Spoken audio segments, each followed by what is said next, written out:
జీవితం చెడిపోయి పడిపోయి పాడైపోయి ఉన్నప్పుడు ఆ మనిషిని ఒకే ఒక వ్యక్తి బాగు చేయగలడు. ఆయన పేరు యేసుక్రీస్తు. మనుషుని జీవితాన్ని బాగు చేయడానికి కొరకే యేసుక్రీస్తు ప్రభువారి భూమి మీదకి అవతరించాడు. మనుషుని యొక్క బంధకాలు విడిపించడం కొరకే యేసుక్రీస్తు ప్రభువారి భూమి మీదకి అవతరించాడు. విడుదల యొక్క విలువ బంధించబడిన వాడికి మాత్రమే తెలుస్తుంది. బంధకాల్లో ఉన్నావా? కుటుంబ బంధకాలు, రకరకాల బంధకాలు, చెప్పలేని బంధకాలు, అసలు నీ ఊహకు అందరి కొన్ని బంధకాలు, ఆర్థిక బంధకాలు, అనారోగ్యమైన బంధకాలు, ఇబ్బందులైన బంధకాలు, కొన్ని అసలు మనం చెప్పుకోలేము. చెప్పుకుంటే బంధకాలు, ఇబ్బందులైన బంధకాలు, కొన్ని అసలు మనం చెప్పుకోలేము. చెప్పుకుంటే చాలా ఇబ్బందికరమైన బంధకాల్లో ఉంటారు. కానీ ఆ బంధకాలన్నింటిని ఒక్క యేసు నామం మాత్రమే విడిపించగలదు. అదొక అందమైన ఉదయం. మీకు తెలుసు, తెలుగు రాష్ట్రాల్లో పెద్ద రైల్వే స్టేషన్ మొదటిది సికింద్రాబాద్. ఎప్పుడైతే తెలంగాణలో అదొక్కటే, రెండవది విజయవాడలో, ఎప్పుడైతే ఆంధ్రప్రదేశ్లో అదే పెద్ద రైల్వే స్టేషన్. నేను ఒక దినాన విజయవాడ దాటి వేరే ఊరికి వెళుతున్నాను. ట్రైన్లో ఏసీ బోగీలో నేనున్నా. అది ముందుంది ఏసీ బోగీలు. ఏసీ బోగీకి పక్కనే జనరల్ కంపార్ట్మెంట్ ఉంటుందని మీకు బాగా తెలుసు. దాంట్లో సామాన్యమైన వారికి ఎక్కి ఉన్నారు. విజయవాడ రైల్వే స్టేషన్ ఉదయకాలం ఎలాగుంటుందంటే ఇసుకేస్తారు. వాళ్ళంతమంది ప్రయాణికులు ప్లాట్ఫామ్ అంతా ఈగల వలె కనిపిస్తుంటారు. ఎవరి పని వాళ్ళు. ట్రైన్ దిగేవాళ్ళు దిగుతుంటారు, ఎక్కేవాళ్ళు ఎక్కుతుంటారు, ఏదైనా టిఫిన్స్ అమ్మేవాళ్ళు అమ్ముతుంటారు. ఇలాగ రకరకాల ఎవరి పనిలో వాళ్ళు నిమగ్నమయ్యారు. నేను ఆ స్టేషన్లో చాలాసేపు ఆ ట్రైన్ ఆగుతుంది కనుక ఆ రైల్లో నుండి దిగాను. దిగి పక్కనే ఆ ప్లాట్ఫామ్ మీద అలాగే నిలబడి రకరకాల మనుషులు చూస్తున్నా. అందులోగా ప్లాట్ఫామ్ మీద టిఫిన్ అమ్మే వెండర్స్ ఉంటారు కదా, వారొక బేసిన్లోన ఇడ్లీ వడ అన్ని ప్యాక్ చేసుకొని ఇలా చేతి పట్టుకొని ఇడ్లీ వడ టిఫిన్ వేడివేడిగా నమ్ముతున్నాడు. వాళ్ళు ఏసీ బోగీలోకి సాధారణంగా రారు. జనరల్ కంపార్ట్మెంట్లోకి ఎక్కడానికి ప్రయత్నం చేశాడు, ప్రయాణికులకు అమ్మటానికి. ఆ ప్రయత్నంలో ఏం జరిగిందంటే, ఒక భార్య, భర్త, ఇద్దరు చిన్న పిల్లలు ఆ ట్రైన్లోకి ఎక్కుతున్నారు. ఎక్కేటప్పుడు ఈ వెండర్ కూడా, అంటే టిఫిన్ అమ్మే ఆయన కూడా ఎక్కుతూ ఉన్నాడు. ఎలాగైనా వీళ్ళు డామినేట్ చేసి ఎక్కుతారు కదా. ఆ ప్రయాణికుడి యొక్క చెయ్యి ఈ వెండర్ యొక్క పాత్రకు తగిలింది. ఆ టిఫిన్ పాత్ర అలాగే ప్లాట్ఫామ్ మీద పడిపోయింది. అంటే ఇడ్లీలు, దోశ, వడలు అన్నీ అలాగే ప్లాట్ఫామ్ మీద పడిపోయాయి. ఇప్పుడు జరిగిన సన్నివేశం ఏంటంటే, మీకు తెలుసు కదా, ప్లాట్ఫామ్స్లోనే వెండర్స్ డామినేషను. అందుకనే ఆయన ప్రయాణికుని యొక్క చొక్కా పట్టుకొని, ఇదిగో ఇవన్నీ టిఫిన్ కింద పడిపోయిన ప్లేట్లు కనుక దీనికి అయ్యవలసిన డబ్బు ఖర్చు చెల్లించు, అప్పుడు కానీ నేను లోపలికి పంపించింది రైల్లోకి అని అన్నారు. రైల్లో జనరల్ కంపార్ట్మెంట్లో భార్య ఎక్కింది, పిల్లలు ఎక్కారు. ఎక్కిరిసిపోయింది, సిగ్నల్ పడిపోయింది. వాళ్ళు కేకలేస్తున్నారు, ఏడుస్తుంది భార్య అయితే. పిల్లలు కూడా ఏడుస్తున్నారు, మా నాన్నను పంపించని. ఆయన కింద చొక్కా పట్టుకున్న వెండర్ వైపు చూస్తున్నాడు, అయ్యా నన్ను పంపించని. లేదు, నువ్వు డబ్బులు కట్టిన పంపిస్తా, లేకపోతే లేదు. ట్రైన్ వెళ్ళిపోవటానికి సిద్ధంగా ఉంది. అక్కడ భార్య ఏడుస్తుంది, ఇక్కడ ఈయన ఏడుస్తున్నాడు, పిల్లలు ఏడుస్తున్నారు. ఇదొక విభ్రాంతికరమైన దృశ్యం. అప్పుడు ఒక ఆయన అడిగాడు ఆయన్ని, వెండర్ని, అయ్యా ఎంత అవుతుంది దీనికంటే? 2000 అయితే సార్. అంత చేయదు అది, కానీ 2000 అవుతుంది అని అన్నాడు. సరే, జోబులో నుండి ఆయన తీసి 2000 ఇచ్చినాడు. ఆ ప్రయాణికుని పంపించాను. ఇప్పుడు ఆ ప్రయాణికుడు ఏం చేశాడో తెలుసా? ఎవరైతే 2000 ఇచ్చినాడు ఆయన దగ్గరికి వెళ్ళి, అయ్యా మీకు చాలా థ్యాంక్స్, నేను మీకు వచ్చి ఉన్నాను, జీవితంలో ఎప్పుడైనా బ్రతికుంటే మీకు సేవ చేస్తాను. రైలు కదలటానికి ఆర్లు పెట్టింది, ఈయన రైలు ఎక్కాడు. రైలు మెల్లిగా ఎక్కిపోతుంది, ప్లాట్ఫామ్ మీద నుండి వెళ్ళిపోతుంది. ఈ వెంట 2000 సర్దుకొని మిగతా పడిపోయినవన్నీ సర్దుకొని అక్కడి నుండి నిష్క్రమించినాడు. ఈ చిన్న దృష్టాంతం ఏం తెలియజేస్తుందంటే, ఒక వ్యక్తి బంధకాల్లో పట్టుబడి ఉన్నప్పుడు ఆయన విడిపించడానికి పక్కన ఒక రక్షకుడు రావాలా. ఇంకొక ప్రయాణికుడు 2000 ఇచ్చి ఇంక విడిపించినాడు కనుక విడుదల పొంది సంతోషంగా వెళ్ళాడు. మానవ జాతిని దినాన్న సాతాను అనే వ్యక్తి పట్టుకొని బంధించున్నాడు. నీ పాపం ఇది, నీ చెడుతనం ఇది, నీ దోషం ఇది, నీ అపవిత్రత ఇది, నీ సంగతి అంతా నాకు తెలుసు అని పట్టుకొని ఉండగా విడిపించేవారు ఎవరు? అందుకే కాలం సంపూర్ణమైనప్పుడు యేసుక్రీస్తు మానవుడిగా ఈ భూమి మీదకి దిగి వచ్చి మన పాపములన్నింటినీ భరించి విడిపించుట కొరకే శిలువ మీదకి వెళ్ళి రక్తము కార్చి చనిపోయి సమాధి చేయబడి తిరిగి లేపబడడం ద్వారా పాప శృంఖల చేత బంధించబడిన మానవ జాతికి అద్భుతమైన విడుదల శిలువ ద్వారా కలిగింది. బరబ్బాసు అలాంటి విడుదల పొందినవాడు. Cross has brought freedom. యేసు శిలువ మనిషికి విడుదల తీసుకుని వచ్చింది. శిలువ తీసుకుని వచ్చిన 3వ ఆశీర్వాదం చూస్తాం. లూకా సువార్త 23వ అధ్యాయం. Gospel according to doctor Luke chapter 23. లూకా సువార్త 23వ అధ్యాయం.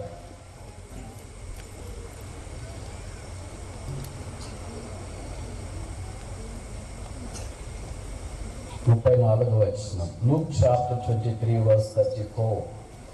యేసు తండ్రి వీరేమి చేయించున్నారో వీరెడగరు కనుక వీరిని క్షమించమని చెప్పాను. వారు ఆయన వస్త్రములు పంచుకుంటకై చీట్లు వేసిరి. శిలువలో యేసు ప్రభు పలికిన మొదటి మాట 7 మాటల్లో తండ్రి వీరేమి చేయించున్నారో వీరెడగరు కనుక వీరిని క్షమించుము. Cross of Jesus Christ has brought forgiveness. యేసు శిలువ మానవ కోటికి క్షమాపణ తీసుకుని వచ్చింది. Where there is no cross of Jesus Christ there is no forgiveness for the human race. యేసు శిలువ లేకపోతే మానవ జాతికి క్షమాపణ లేదు. మనుషుడు క్షమాపణ లేకుండా జీవించడం చాలా దుర్లభమైన సంగతి. మనుషుడు పాపం చేయటానికి అలవాటు పడ్డాడు. ఎంత పాపము చేయొద్దంటే ఆ పాపం చేయటానికి పూనుకుంటూ ఉన్నాడు. పాపాన్ని బట్టి మనిషికి కలిగిన దుష్ఫలితాలు చాలా గొప్పగా కనిపిస్తున్నాయి. మనిషిని యొక్క చరిత్ర బైబిల్ తెలియజేస్తుంది. ఆదికాండం 6వ అధ్యాయంలో, ముఖ్యంగా 3వ అధ్యాయంలో మనం చూస్తే దేవుడు ఆదాము అవ్వలను తోటలో ఉంచిన తర్వాత వారికి ఒక ఆజ్ఞ జారీ చేశాడు. తోటలోని చెట్ల ఫలాలన్నీ మీరు నిరభ్యంతరంగా తినవచ్చు, అయితే తోట మధ్యలో ఉన్న చెట్టు ఫలాన్ని మాత్రం మీరు తినకూడదు. తింటే మీరు చనిపోతారు. He shall die. తోటలో ఎన్నో రకాల చెట్లు ఉన్నాయి, వాటి ఫలాలు ఉన్నాయి. అవి రోజు వాళ్ళు కొన్ని తిన్నా కూడా వాళ్ళ జీవితాంతం తిన్నా భవిష్యత్ చెట్లు ఫలాలు అయిపోవు అనుకుంటా. కానీ వాళ్ళకు ఒక దురాశ వచ్చింది, పేరాశ వచ్చింది. ఏంటంటే దేవుడు ఏది చేయొద్దని చెప్పాడో అదే వారు చేయటానికి పూనుకున్నారు. మనిషి యొక్క స్వభావం ఇది.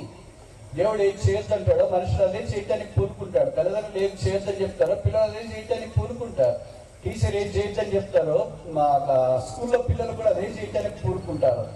ఏది సాధారణంగా ఏది చేయొద్దంటామో అదే చేయటానికి పూనుకోవడం మన యొక్క నైజం.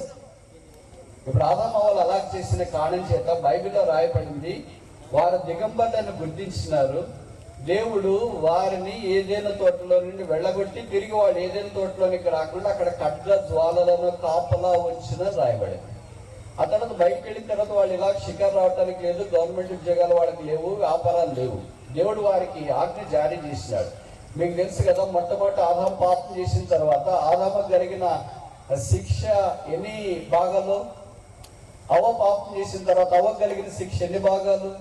సాతాను పాపం చేసిన తర్వాత వాడికి కలిగిన శిక్షలోని భాగాలు ఎన్ని? రకరకాలైన భాగాలు కనిపిస్తున్నా ఆదాముకు తక్కువ, అవ్వకి సాతానికి సమానంగా వచ్చింది శిక్ష. సాతాను శపించబడినా, నేలను త్రాకేవాడైపోయినా, మన్ను తినేవాడైపోయినా దేవుడు స్త్రీని అలాంటి శాపానికి గురి చేయలేదు. కానీ ఇప్పుడు నేను చెప్పదలుచుకున్న సంగతి ఏంటంటే, దేవుడు వారికి విధించిన శిక్షలో ఆదాముతో చెప్పాడు, నీవు చెమటోడ్చి భూమిని దున్ని లేదా దాన్ని విత్తి దాని ఫలాలను తినాలా. మీరు ఊహించుకోండి, భార్య భర్తలు ఇద్దరే ఉన్నారు. వారు పొలాన్ని చదును చేసినారు, పంట పండించినారు. తీసుకుని వెళ్ళి ఎక్కడ అమ్మాలా? రైతు బజార్ ఉందా? ఎవరికి అమ్మాలా? ఆన్లైన్లో అమ్మాలా? వాళ్ళిద్దరు తినటానికి అంత పంట పండించడం అవసరమా? ఇంతకుముందు వాళ్ళు ఎలాగ తిన్నారు? వాళ్ళు ఏదైనా తోటలో ఇంతకుముందు ఉన్నారు కనుక అలాగే షికారికి వెళ్తా ఉంటే ఏ చెట్టు డ్రాగన్ కనిపిస్తే డ్రాగన్ తిన్నారు, పైనాపిల్ కనిపిస్తే పైనాపిల్ తిన్నారు, సపోటా కనిపిస్తే సపోటా తిన్నారు, యాపిల్ కనిపిస్తే యాపిల్ తిన్నారు, మామిడి కనిపిస్తే మామిడి తిన్నారు. ఏది వారికి తినాలనిపిస్తే ఆ పండ్లన్నీ తిన్నారు. అలాగే రోజులు గడిచినాయి, వారాలు గడిచినాయి, నెలలు గడిచినాయి, సంవత్సరాలు గడిచినాయి. ఇప్పుడు తోటలో నుండి బయటకు వచ్చిన తర్వాత ఆ పండ్లు తినడానికి లేదు, ఇలా చేయి అందుకోవడానికి వీలు లేదు. ఇప్పుడు వారే కష్టపడాలా. పోనీ కష్టపడిన తర్వాత ఎవరికైనా వడ్డించడానికి పిల్లలు ఉన్నారు, అప్పటికంటే లేరు. పొరుగువారిని పిలిచి ఏమైనా వడ్డిస్తామంటే లేరు. ఆ ఇద్దరు కొరకు అంత కష్టపడాల్సిన అవసరం వచ్చిందా? This is the tragedy and the ramification of their failure.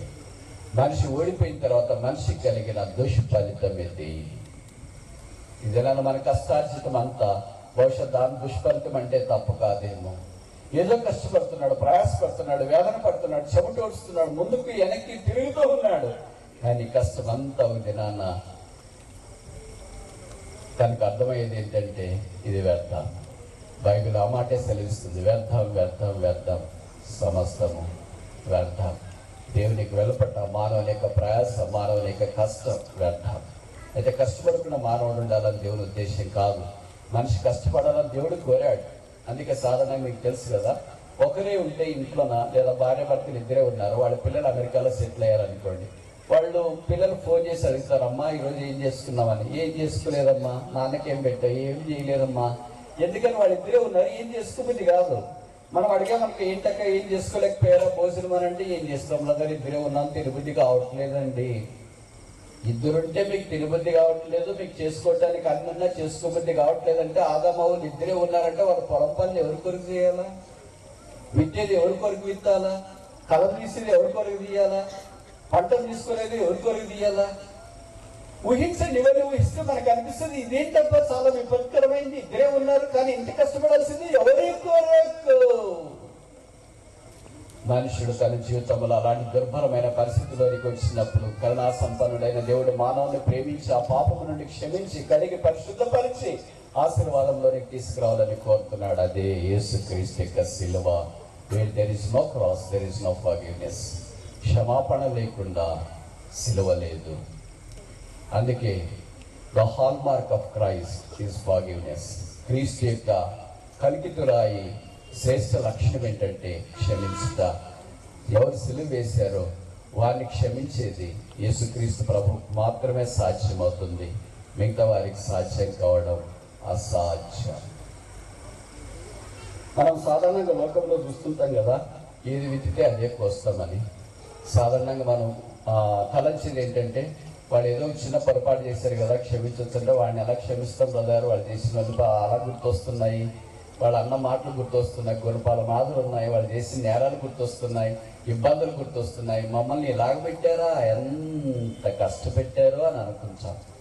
కానీ బహుశా అది తెలియకుండా చేస్తే క్షమించడానికి యేసుక్రీస్తు ప్రభు వారు సిద్ధంగా ఉన్నాడు. తెలిసి చేసిన క్షమాపణ కోరిన యేసు ప్రభు క్షమిస్తాడు. కానీ దాని తర్వాత దాని ఫలితము అనుభవించవలసిన గత్యంతర పరిస్థితి ఖచ్చితంగా పాపము జరిగించిన తర్వాత మనుషులకు ఉందన్న సంగతి మరచిపోకూడదు. రోమా సైనికులు యేసుక్రీస్తు ప్రభు వారిని సిలువ వేయడానికి 6 గంటల ఉదయం శుక్రవారం తీసుకుని వెళ్ళి 9 గంటల దాకా దాదాపు 3 గంటల యెరూషలేము వీధుల్లో ఆయన ఊరేగించి 9 గంటల సమయంలో కల్వరి కొండ దగ్గరికి తీసుకొని వచ్చిన తర్వాత ఆయన దేహాన్ని సిలువ మీద అలాగ పరిచి 2 చేతుల్లో 2 మేకులు దించి తల మీద ముళ్ళ కిరీటం ఉంచి కాళ్ళలో మేకులు కొట్టి ఒక్కసారిగా సిలువను భూమికి ఆకాశానికి మధ్యలో దింపి కింద ఒక గొయ్యి తయారు చేశారు కదా, ఆ గొంతులోనికి ఉంచిన తర్వాత దేవుడు మానవుని కొరికి ఆకాశానికి భూమికి మధ్యలో వేలాడదీయబడ్డాడు. పక్కన చూస్తున్న జనసమూహం అనుకుంటుంది యేసు ప్రభు ఏం చేస్తాడో, శపిస్తాడేమో, దూషిస్తాడేమో.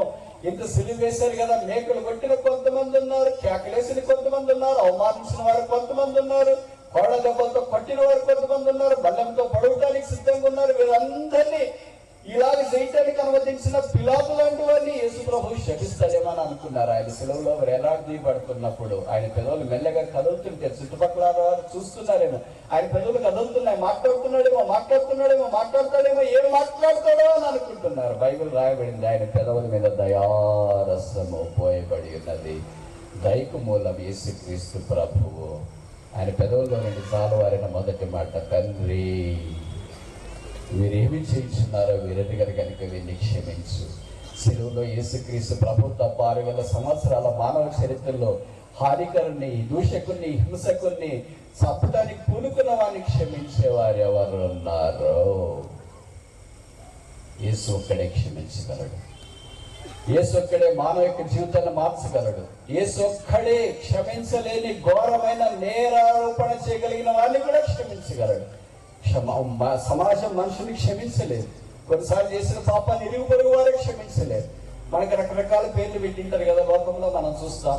చిన్నపిల్లలు స్కూల్కి పంపిస్తే విద్యార్థులు అంట, వారికి బోధిస్తే టీచర్లు అంట, పేరు మారుతుంది అంతే. వాళ్ళు చదువుకొని బయటికి వచ్చి ఖాళీగా ఉంటే నిరుద్యోగులు అంటారు. ఇంతకాలం మన స్టూడెంట్ ఇప్పుడు ఏమయ్యాడు? నిరుద్యోగి అయ్యాడు. ఉద్యోగం వచ్చిందనుకో ఉద్యోగి అంటారు. పెళ్ళైందనుకో ఒక ఇంటి వాడయ్యాడు అని అంటారు. హాస్పిటల్కి పోయాడు అనుకో రోగి అని అంటారు. బ్యాంకుకి వెళ్ళాడు అనుకో వినియోగదారుడు అని అంటారు. ఆఫీస్కి వెళ్ళాడు అనుకో ఉద్యోగి అని అంటారు. జైలుకి వెళ్ళాడు అనుకో ఖైదీ అని అంటారు. యాత్రకి వెళ్ళాడు అనుకో యాత్రికుడు అని అంటారు. బస్సులో, రైల్లో, విమానంలో ప్రయాణం చేస్తున్నాడు అనుకో ఒక మనిషికి ఎన్ని పేర్లు పెడతాడా మనిషి?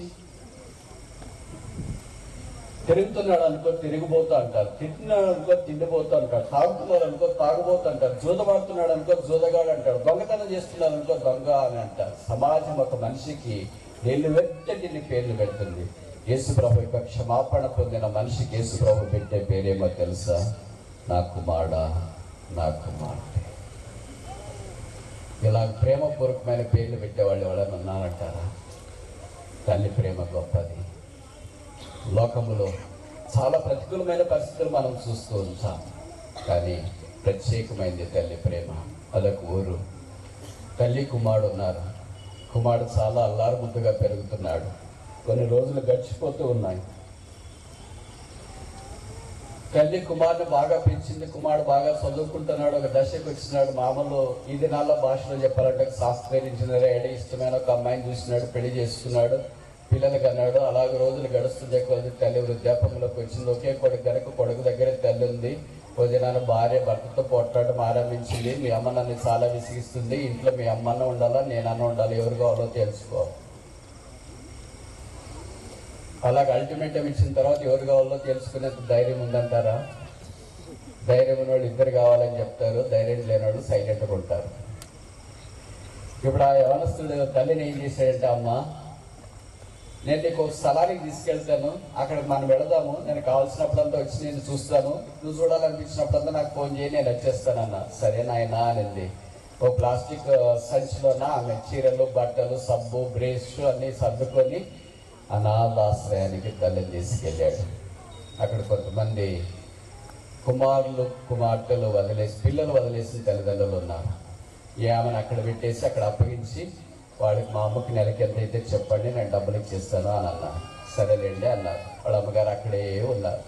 ఇలా కొన్ని మాసాలు, సంవత్సరాలు గడిచిపోయినాయి. ఒక దినాన అనాథాశ్రయం నుండి ఫోన్ వచ్చింది. బ్రదర్కి సాఫ్ట్వేర్ ఇంజనీర్, చాలా బిజీగా ఉన్నాడు, ఆఫ్లైన్లో పనిచేస్తున్నాడు, ఇంట్లోనే ఉన్నాడు. పిల్లలు, భార్య తలుచుంటే అలాగే కలయి తిరుగుతూ ఉన్నారు. ఫోన్ వచ్చింది. ఫోన్ సారాంశం ఏంటంటే, మేము అనాథ శరణాలయ ఆలయం నుండి మాట్లాడుతున్నామండి. మీ అమ్మగారిని ఇక్కడ వదిలేసేలేరు కదా చాలా ఏళ్ళ క్రితము, ఇప్పుడు చాలా బలహీన పరిస్థితిలో ఉంది, అప్పుడు ఇప్పుడు సరిపోతుంది అనే దశలో ఉంది, మీరు వచ్చి ఒకసారి చూసిపోతే బాగుంటుందండి అని చెప్పారు. ఉన్నట్టు మాకు మాడిపోయింది, ఏం చేయాలో దిక్కుదోచని పరిస్థితుల్లో ల్యాప్టాప్ అన్నిట్లో పక్కన పెట్టి ఒకసారి అమ్మని చూడాలని పరుగున బయలుదేరాడు ఆశ్రమానికి. అమ్మ ఎక్కడ ఉంటుందో ఆ మనసు దగ్గరికి వెళితే అమ్మకు కళ్ళు తెరిచి చూసింది, కుమారుని గుర్తుపట్టింది. వచ్చినావా నాయనా? వచ్చానమ్మా, నేను చనిపోయే దశకు వచ్చానంట కదా, ఒక రోజు 2 రోజుల్లో చనిపోతానంట కదా. ఇప్పుడు అవన్నీ ఎందుకులేమ్మా, ఎలాగున్నావు చెప్పు అంటే, ఏం లేదు నాయన, నాకు 2 కోరికలు ఉన్నాయి, చనిపోకమును ఆ 2 కోరికలు తీర్చాలని. అది ఎంత మాట అమ్మా, నేను తీర్చుకుంటే ఎలాగుంటాను చెప్పి అంటే తల్లి చెప్పడం ఆరంభించింది. ఏం లేదు నాన్న, ఇక్కడ ఎక్కువ దోమలు ఉన్నాయి, అందుకే ఒక దోమతరు కావాలా. అదేంటమ్మా, 2 రోజులకి సరిపోతాను అంటుంది, ఇప్పుడు దోమతరు కావాలంటున్నావు, చేసిన రోజు చెప్పింటే నీకు మంచి దోమతరు ఈ పాటికి తెచ్చిచ్చింటాను కదా. ఆ దోమతతో పాటు ఫ్యాన్ కూడా కావాలి నాన్న, ఎక్కువ వేడి ఉంది, నీకు తెలుసు కదా, ఇదంతా కోల్బెల్ట్ చాలా వేడిగా ఉంటుంది. అదేంటి మా ఆశ్రమంలో చేరిన వెంటనే నాకు ఫ్యాన్ కావాలని చెప్పింటే తెచ్చింటాను కదా, ఇప్పుడు 1 రోజు 2 రోజులు సరిపోతానని తెలిసిన తర్వాత ఇప్పుడు ఫ్యాన్ కావాలంటావు. అప్పుడు తల్లి చెప్పిన మాట ఏమో తెలుసా? నాన్న, ఫ్యాన్ దొంగతరా నా కొరకు కాదు, నేను చనిపోయిన తర్వాత నీ కొడుకు కూడా నిన్ను తీసుకుని వచ్చి ఇక్కడే వదిలితే నువ్వు వేడికి తట్టుకోలేవు కనుక ఆ ఫ్యాన్ నీకో. నువ్వు చనిపోయిన తర్వాత నీ కొడుకు కూడా తీసుకుని వచ్చి ఇక్కడ వదిలితే నువ్వు దోమలకు తట్టుకోలేవు కనుక ఆ దోమతర నీకు. నాకు ఫ్యాను దొంగతారు కాదు నాన్న, నీకే చేతిలో చేసింది, కళ్ళు మూసింది, ఆమెకు లేదు. మరణించే దశలో కూడా తల్లి ప్రేమ కుమారుని కూతురు పక్షాన చాలా వింతైనదిగా కనిపిస్తుంది.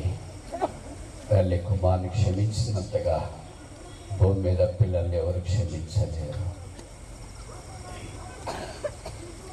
యేసుక్రీస్తు ప్రభువు వారు పరలోకపు తండ్రి వలె మన పాపములన్నింటినీ శిలువలో క్షమించి కడిగి శుద్ధీకరించి జీవితాలు మార్చాలని కోరేవాడు. ఆయన వలె మానవ జీవితాన్ని మార్చగలవాడు ఎవరు లేరు. నేను ఈ మాటలు చెప్తున్నాడు, మీరు అనొచ్చు, మేము చాలా పాడైపోయాం, మారుస్తారా? దొంగనయ్యను మారుస్తారా? త్రాగుబోతున్నయ్యను మారుస్తారా? డ్రగ్స్ తీసుకుంటున్నా మారుస్తారా? ఎవరు మార్చలేనంత భయంకరంగా నా జీవితాన్ని జీవిస్తున్నా మారుస్తారా? యేసుక్రీస్తు ప్రభువు వారు క్షమించలేనంత పాపి ఇప్పటిదాకా భూమి మీద పుట్టలేదు, పుట్టడు, పుట్టబోడు. బైబిల్ సెలవిస్తుంది, యేసు రక్తం ప్రతి పాపం నుండి మనల్ని కడిగి పవిత్రులుగా చేస్తుంది. ఆంధ్రప్రదేశ్లో ఒక ఊరు, కోస్తా ప్రాంతము, బంగాళాఖాతానికి దాదాపు దగ్గరలో ఉంటుంది. ఇసుక తెన్నెల మీద కట్టబడిన ఊరు. ఆ ఊరే దొంగలకు ఫేమస్. దాని పేరు స్టూవర్ట్పుర. ఎక్కడ సమైక్యాంధ్రగా ఉన్నప్పుడు ఎక్కడ దొంగతనాలు జరిగినా చుట్టుపక్కల దక్షిణ భారతదేశంలో కూడా మొదటి పోలీసులు అదే ఊరికి వెళ్ళేవాళ్ళు. ఓ దినాన్ని కొంతమంది దొంగతనం చేస్తే వాళ్ళు చిన్న చిన్న చిత్క దొంగతనాలు చేస్తే పెద్ద పెద్ద బ్యాంకు లాంటివే కొల్లగొట్టేవాళ్ళు. ఓ బ్యాంకుని అలా కొల్లగొట్టినప్పుడు కొంతమంది పోలీస్ ఆఫీసర్లు ఆ ఊర్లో నుండి దొంగలు తీసుకెళ్లారు, ఒక 6 డజన్ మందిని. ఒక పోలీస్ ఆఫీసర్ పోలీస్ స్టేషన్లో వాళ్ళని ఇంటర్వ్యూ చేస్తే ఇలాగ అన్నాడంట, ఎప్పుడు మారుతారా మీరు? మేము మారమండి, మా వృత్తిదే ప్రవృత్తిదే అన్నాడంట. ఏంటిలా నువ్వు ఎక్కడ నిలబడి మాట్లాడుతున్నా? తెలిసిందే నాకు, పోలీస్ స్టేషన్లో నిలబడి మాట్లాడుతున్నా పోలీస్ ఆఫీసర్ గారు. ఇదంటే మీ జీవితాలు మార్చుకోరా? కష్టమని మార్చుకోవడం. ఎందుకు మార్చుకోరు? మా వృత్తి ఇదేనండి. ఎలాగ చేస్తారా మీరు? అసలు దొంగతనం అర్థం కావట్లేదు. అది ఎంత పని అండి? మాకు పెన్నుతో పెట్టిన విద్య. చేస్తారా? పగలు కూడా చేస్తారా? చేస్తాం సార్. ఇప్పుడు కూడా చేస్తారా? చేస్తాం సార్. సార్ మీరేమనుకోకపోతే చెప్పనా, ఆయన అనుకో, మీ క్వార్టర్స్ ఉంటాయి కదా, మీ క్వార్టర్స్లో మేడం ఉంటుంది కదా సార్, ఈరోజు ఏ చీర కట్టుకుని అడగండి, ఆ చీర 4-5 గంటలు టైం ఇస్తే తెచ్చి మీ టేబుల్ దగ్గర పెడతామా అని చెప్పారు. ఆశ్చర్యపోయాడు, ఏంటి ఎంత కడగట్టిపోయారు మీరు, చంపేస్తారన్నా భార్యని? లేదు సార్, ఆమె మీద దోమ కూడా వాళ్ళకొక్కటి మేము చీర తీసుకొని వస్తాం. అది నిజంగా కాదు అని తెలుసుకోవటానికి ఫోన్ చేసి భార్యతో మాట్లాడాడు. ఏంటమ్మా ఏం చేస్తున్నా? టిఫిన్ చేస్తున్నానులే. ఏం చీర కట్టుకున్నా? ఎప్పుడు అడిగినాడు? ఈరోజు కొత్తగా అడుగుతున్నాను ఏంటి? ఏదో ఒకటి కట్టుకుంటున్నాను. ఇప్పుడు దాని సంగతి మధ్యాహ్నం భోజనంకి వస్తావా రావా? వస్తున్నాను, కానీ ఇప్పుడు నాకు అర్జెంట్ కావాలి. నువ్వు ఏం చీర కట్టుకున్నావు? ఎవరో కట్టుకున్నానులే, ఎప్పుడు కట్టుకున్నట్టే. కానీ భోజనానికి వచ్చేది ఫోన్ పెట్టేసి ఎవరో కట్టుకునిందంటయా అని చెప్పాడు. సరే సార్, ఆ ఎర్ర చీర మీకు టైం ఇస్తే మధ్యాహ్నం భోజనంలోకి తెచ్చి మీ టేబుల్ దగ్గర పెడతావా? ఆయన భార్యకి మళ్ళీ ఫోన్ చేసి చెప్పాడు, జాగ్రత్త అమ్మా ఈరోజు. ఎప్పుడున్నట్టే జాగ్రత్త ఉంటుంది, మీకు తెలుసు కదా సిఏ అంటే హోమ్ గార్డ్స్ వాళ్ళు వీళ్ళు ఇంటి దగ్గర కూడా చాలా టైట్ సెక్యూరిటీ ఉంటారు. మధ్యాహ్నం భోజన సమయానికి ఒక 2-3 వ్యక్తులు వచ్చి ఆ ఎర్ర చీర ఇస్త్రీ చేసి నీటికి తీసుకొని వచ్చి ఏ చేపల మీద పెట్టారు. సార్ ఇప్పుడు ఫోన్ చేసి మేడంని అడగండి, ఏ చీర కట్టుకునిందో. కట్టుకున్న చీర తీసుకుని వచ్చి, నిజమరా? అడగండి సార్. వేరే చీర దొంగతనం మీరు అడగండి సార్. ఫోన్ చేసి, ఏంటమ్మా ఏం చీర కట్టుకున్నా?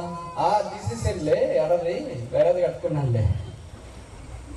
ఎక్కడుంది అది? ఎతుకుతానులే. ఇప్పుడు ఎక్కడుంటే దాంతోనే ఉంది నీకు. ఇప్పుడు సాయంకాలంలో ఎతుకుతానులే అని ఆయన ఆశ్చర్యపోయాడు. ఎట్లా తెచ్చారా నా భార్యని?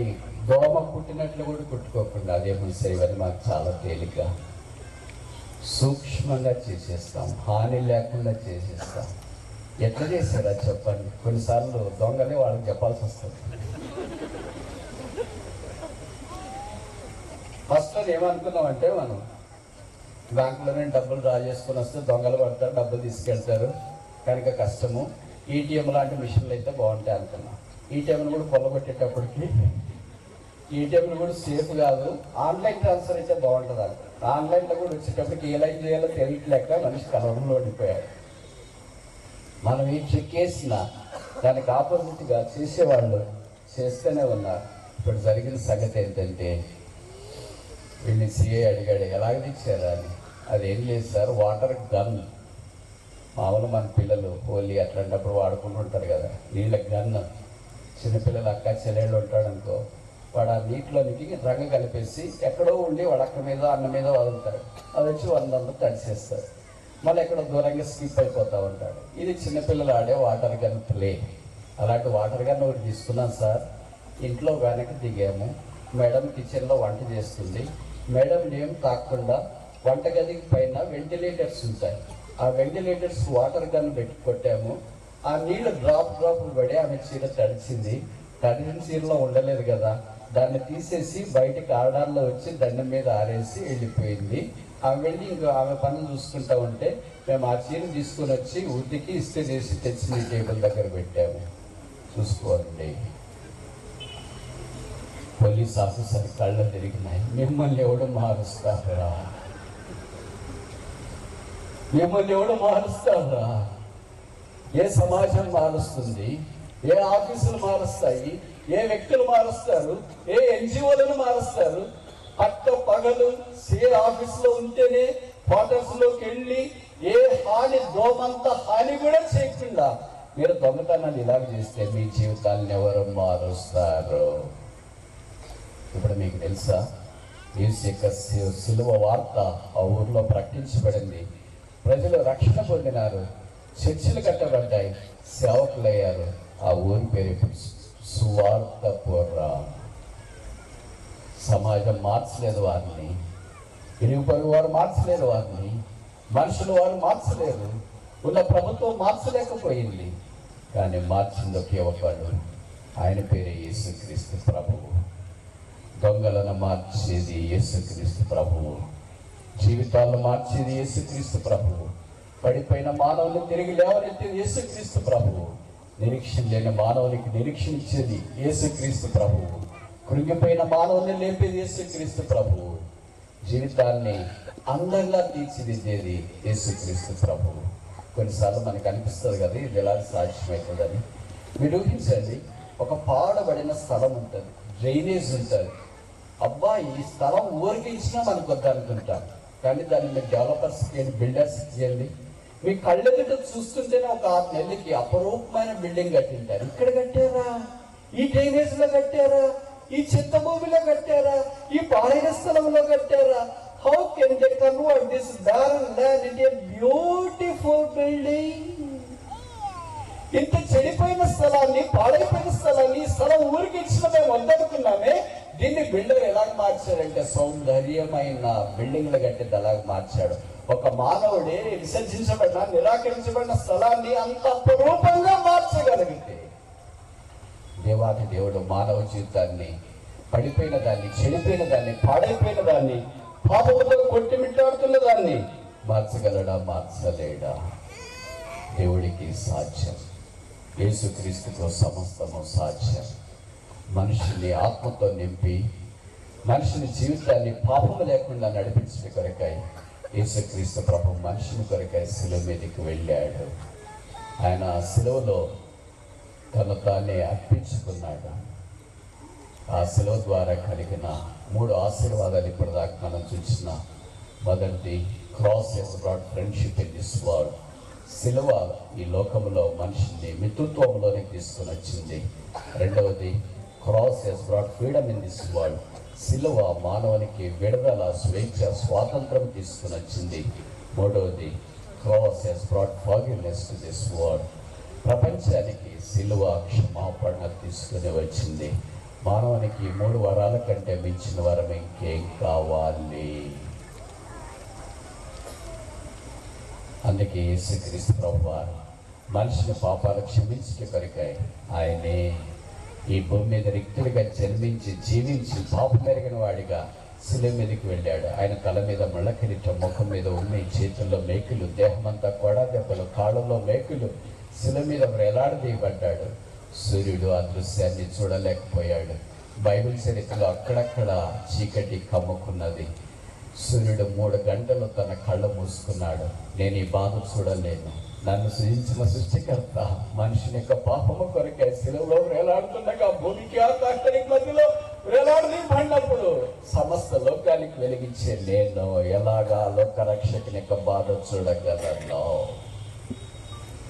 1 గంట కాదు, 2 గంటలు కాదు, 3 గంటల్లో కళ్ళు మూసుకున్నట్లు వాక్యాన్ని మనం చూస్తాం. అప్పుడు రమారమి మధ్యాహ్నం ఆయనే.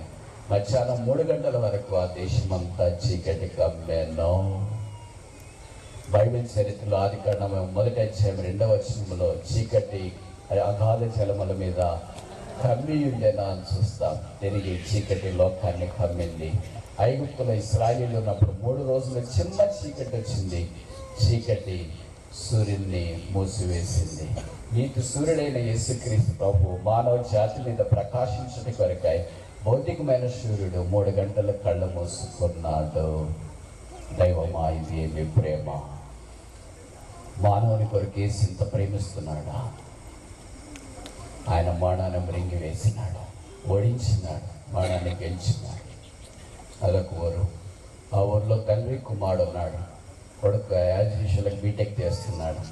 10 నాన్నగారిని అడిగాడు, నాన్న కొన్ని ప్రశ్నలు ఉన్నాయి, ఒక ప్రశ్న మాత్రం అడుగుతా, ఈరోజు నువ్వు జవాబు చెప్పు అన్నాడు. సరే చెప్తాను లేరా అన్నాడు. అప్పుడు ప్రశ్న ఇలాగన్నాడు, నాన్న భూమి చాలా శక్తి కలిగింది ఏంటి అని అన్నాడు.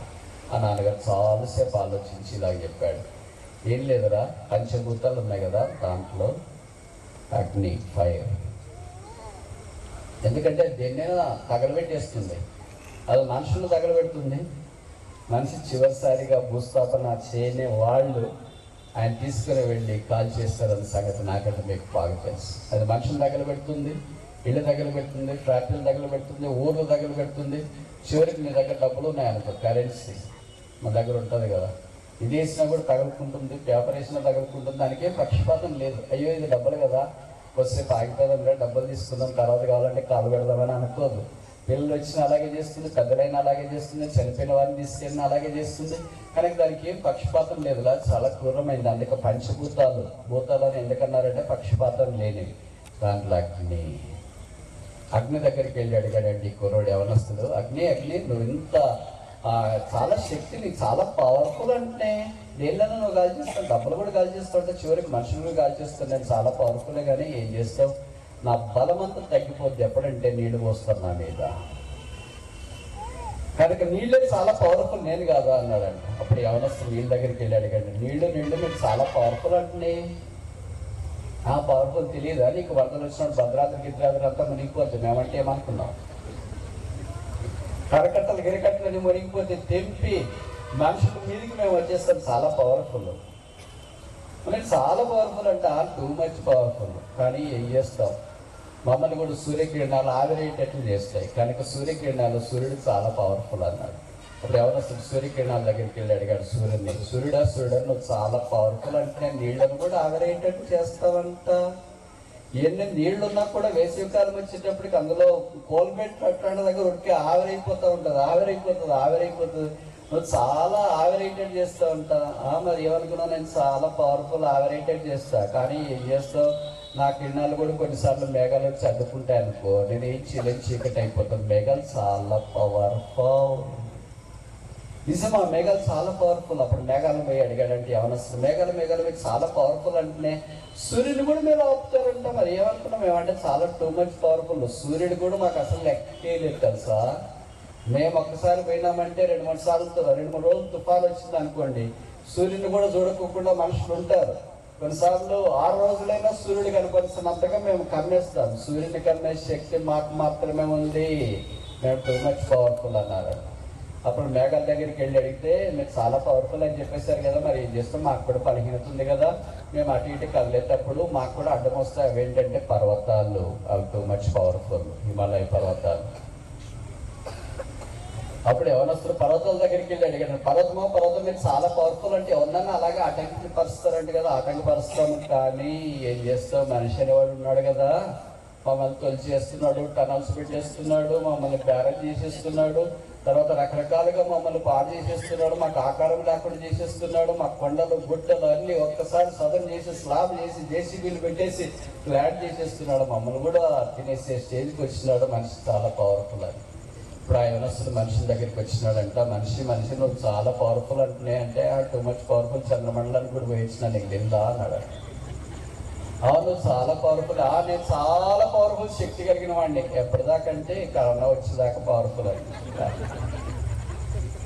సమాధి ఎక్కడ మానవుల పాపము, పాపములకున్న బలము ధర్మశాస్త్రం అని కేకలేసినాడు. పాపములకున్న బలము ధర్మశాస్త్రం అని సమాధి అంటే కేకలేసి ఖాళీ సమాధించాడు. బైబిల్ పండితుడు ఇలాగన్నాడు, the most serious wound to the earth is not a mining but a empty tomb of Jesus Christ. భూమండలానికి ఉన్న భయంకరమైన గాయం ఏంటంటే మైనింగ్ కాదు, యేసు యొక్క ఖాళీ సమాధి. ఆ ఖాళీ సమాధి చూసినప్పుడు అంత మనుషులకి ఏం గుర్తొస్తుందంటే, యేసునందు విశ్వాసం ఉంచిన వారి యొక్క సమాధులు కూడా ఒక దినాన ఖాళీగా చేయబడతాయి. యేసుతో పాటు ఉండటానికి వారంతా లేపబడతారు, సదాకాలం వారు పరలోక రాజ్యంలో ఉంటారనే శుభప్రదమైన నిరీక్షణలోనికి యేసుక్రీస్తు మానవుని తీసుకుని వస్తున్నాడు. మానవుని మృంగి వేసింది ఒకే ఒక్కడు, మానవుని ఓడించింది ఒకే ఒక్కడు, మానవుని జయించింది ఒకే ఒక్కడు, మానవ ముళ్ళని వేసింది ఒకే ఒక్కడు, మానవుని ఏడని ఒకే ఒక్కడు, మానవుని తృప్తినీలుగా చేసింది ఒకే ఒక్కడు. ఆయన పేరు యేసుక్రీస్తు ప్రభువు. సిలువ వేయబడి యేసుని మేము ప్రకటిస్తున్నాం. ఆ సిలువ ద్వారా పాపాత్ములైన మానవులకి క్షమాపణ ప్రాప్తింపచేసి మనిషికి భౌతికమైన మానం మాత్రమే కాకుండా, అంటే ఇప్పుడు ఒకవేళ యేసుప్రభు రాకడ ఆలస్యం అయితే భౌతికమైన మానం, ఒకవేళ యేసుప్రభు ఈ దినాన్ని వస్తే భౌతికమైన మానం లేకుండా పరలోక రాజ్యంలో దేవునితో పాటు ఉండే సదా ఆశీర్వాదంలోనికి మనం కొనిపోబడతాం. భౌతికమైన మానం అందరికీ తప్పదు. బైబిల్లో రాయబడింది, మనుషులు ఒక్కసారి మృతి పొందవాలని నియమించబడి ఉన్నది, అటు తర్వాత తీర్పు జరుగును. కానీ మానాన్ని మృంగి వేసిన యేసుక్రీస్తు ప్రభువు మానాన్ని ఓడించి, మానాన్ని మనుషునికి సంప్రాప్తము కాకుండా రెండవ మానం పాతాళం, వేదనకరమైన స్థలం, నరకం, అగ్ని ఆరని పురుగు కాలని స్థలంలో నుండి పరిశుద్ధమైన పరలోక రాజ్యంలో ప్రవేశపెట్టాలని యేసు యొక్క సంకల్పం. ఈ సిలువ వేయబడిన యేసు ద్వారా కలిగే ఆశీర్వాదమైన క్షమాపణ నీకొద్ద. స్వభావించి కళ్ళు మూయండి, ప్రార్థన చేస్తూ ఉన్నాము. మీరు ఎక్కడున్నా పర్వాలేదు, అత్యవసరమైన పని ఉంటే తప్ప దయచేసి లేచి వెళ్ళొద్దు. మేము ముగించిన కొంతమంది సిస్టర్స్ ముందుకు రండి, కొంతమంది బ్రదర్స్ ముందుకు రండి. Please some brothers volunteer to distribute the destiny cards.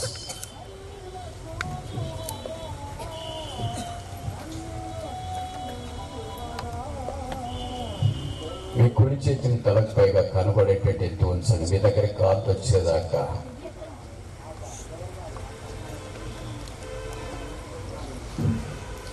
సహోదరులు ముందు కొంతమంది ఉన్నారు. యేసు నా పాపాలు క్షమించు, యేసు నన్ను పరలోకంలో ప్రవేశించండి. కార్డు తీసుకున్న వాళ్ళు ఛేదించండి, కార్డు తీసుకున్న వాళ్ళు ఛేదించండి, కార్డు తీసుకున్న వాళ్ళు ఛేదించండి, కార్డు తీసుకున్న వాళ్ళు ఛేదించండి. ఇంకా ఎవరైనా ఎక్కడైనా ఉన్నారా? యేసు ప్రభువా నా హృదయంలోనికి రా, యేసు యేసు యేసు నా పాపాలు క్షమించు, యేసు నన్ను కూడా పరలోక రాజ్యంలో ప్రవేశించచ్చు, యేసు నా జీవితాన్ని మార్చు, యేసు నాకు సమాధానం కలిగించు, యేసు నాకు నెమ్మది కలిగించు, యేసు నా పేరు కూడా నీవు గుర్తు పెట్టుకో, యేసు నన్ను ఆశీర్వదించు, యేసు ఇంకా ఎవరైనా మళ్ళా ఇలాంటి అవకాశం నీకు రాకపోవచ్చు. బైబిల్ సెలవిస్తుంది మళ్ళా ఇలాంటి అవకాశం నీకు రాకపోవచ్చు. బైబిల్ సెలవిస్తుంది ఇదే రక్షణ దినం. బైబిల్ సెలవిస్తుంది దేవుని అనుగ్రహ ఐశ్వర్యం మారు మనసు పొందుటకు నేను ప్రేరేపించుతాను, ఎరుగక ఆయన సహనాన్ని దీర్ఘశాంతాన్ని దృఢీకరించడానికి ధైర్యం చేయొద్దు. కళ్ళు తెరుచుకుని అటు ఇటు దిక్కులు చూడొద్దు. ఒకవేళ ఈ లోకాన్ని విడిచిపెడితే ఆ యేసు రక్తం నీకు వద్దా, ఆ విజయం నీకు వద్దా, ఆ పరలోకం నీకు వద్దా, ఆ క్షమాపణ, ఆ విజయం నీకు వద్దా, ఆ పరలోకం నీకు వద్దా, ఆ క్షమాపణ నీకు వద్దా, ఆ విడుదల, ఆ స్వాతంత్రం నీకు వద్దా. యేసు యేసు నా హృదయంలోనికి రా. ఇంకెవరైనా ఉన్నారా? ఇంకెవరైనా ఉన్నారా? ఇంకెవరైనా ఉన్నారా? చివరిసారిగా అడుగుతున్నా. ఆశీర్వాదాలు ఆరాధించు. శిలువ మానవునికి తీసుకుని వచ్చే ఆశీర్వాదాల ఆరంభం. ఆ శిలువ నీకొద్దా? వద్దా? వద్దా? దేవుని అనుగ్రహ ఐశ్వర్యం మారు మనసు పొందుటకు నిన్ను ప్రేరేపించిందని ఎరుగక ఆయన సహనాన్ని తిరిగి నీ కొరకే, ఈ శ్రమ నీ కొరకే, ఈ ప్రయాస నీ కొరకే, నీ కొరకే, ఈ శ్రమ నీ కొరకే, ఈ ప్రయాస నీ కొరకే, ఈ చెమటోర్చిన నీ కొరకే, ఈ కన్నీరు నీ కొరకే, ఈ వేమ నీ కొరకే. యేసు ప్రార్థన చేస్తారు.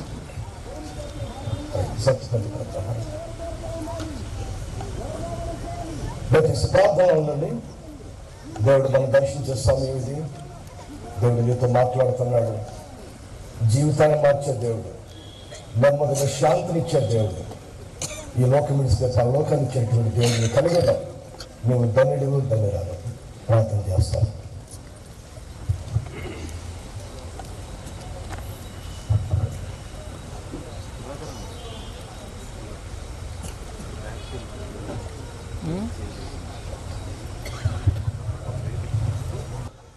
శక్తిని బట్టి నీకు వందనాలు.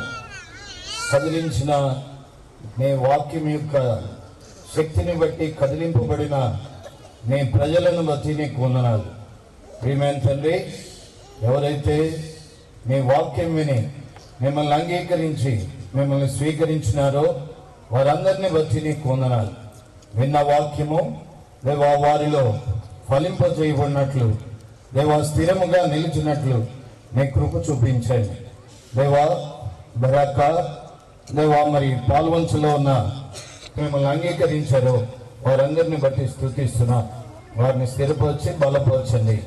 దేవా మీరు వచ్చినప్పుడు మీతో కూడా వారు ఉండగలుగుటకు సాయం చేయమని వందనము చెల్లిస్తూ యేసుక్రీస్తు నామములో అడిగి వేడుచున్నాము తండ్రి.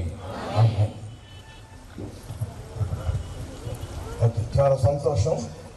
ఈ ప్రత్యేకమైనటువంటి కోరికల ద్వారా ఇలాగ అన్ని విషయాల్లో సౌండ్ సిస్టమ్ మరి అన్ని విధాలుగా దేవుడు, ఈ ఫోటోగ్రాఫర్ అందరూ కూడా చాలా కూడా దేవుని పరిచయాన్ని గౌరవిస్తూ వచ్చారు. కాబట్టి అందరికి వందనాలు. ఈ సందులో ప్రత్యేకంగా ఇప్పుడు మీరు చాలా మంది తీర్మానం చేస్తున్నారు. మరి నేను మీకు ఇచ్చినటువంటి ఈ తీర్మానం కార్డు కింద భాగంలో మీ చిన్న రాసి మాకు ఇవ్వండి. ఓ పాట పాడుకుంటాం. నెక్స్ట్ పాట పడి సహోదరు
కార్డ్స్ తీసుకున్నటువంటి వారు ఈ తీర్మానం కార్డు మీరు తీసుకుంటూ వచ్చారు. దయచేసి ఆ కార్డు కింద భాగము ನಾವು చించేవండి. మీ కొరకు మేము ప్రార్థన చేస్తాము.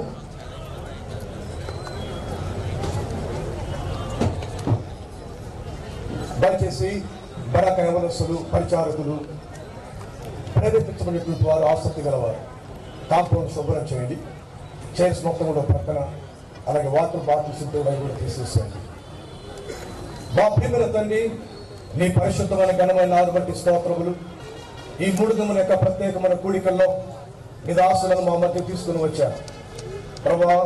నీ ఆత్మతో నింపారు.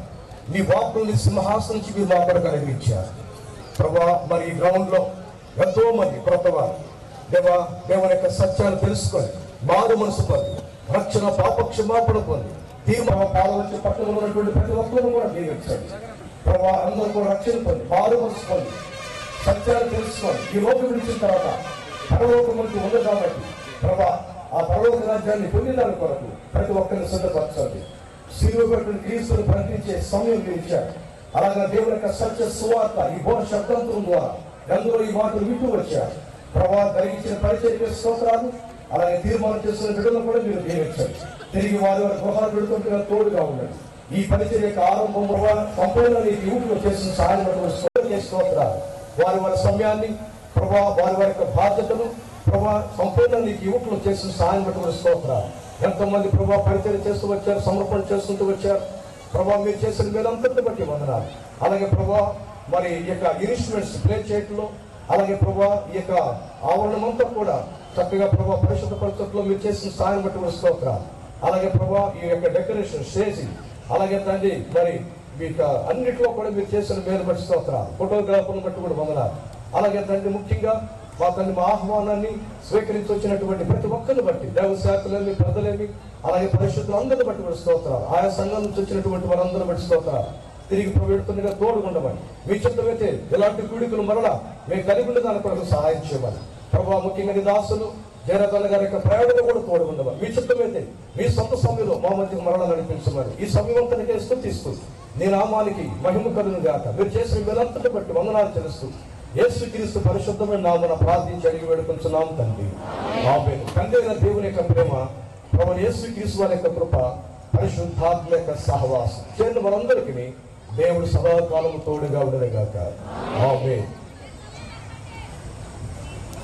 అందరికీ వందనాలు. Praise the Lord. God bless you. Uncle ఒకసారి మీరు జరగరా, మీరుండండి, మీరు ఒక్కరు జరగరా, సైడ్కి వచ్చారు అంటే వాళ్ళ టీం ఉంటుంది. ఇది టీం రెడీ సార్.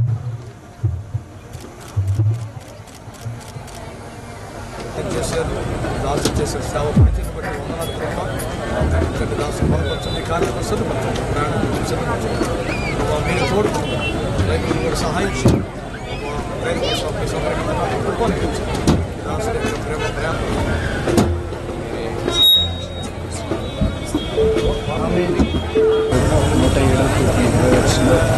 తన వాగ్దానాన్ని వారిని బాగు చేసిన వాగ్దానం నెరవేర్చిన ప్రార్థనలు చూపించిన వారందరినీ జీవించి వారికి క్షేమం తెచ్చి క్షేమంగా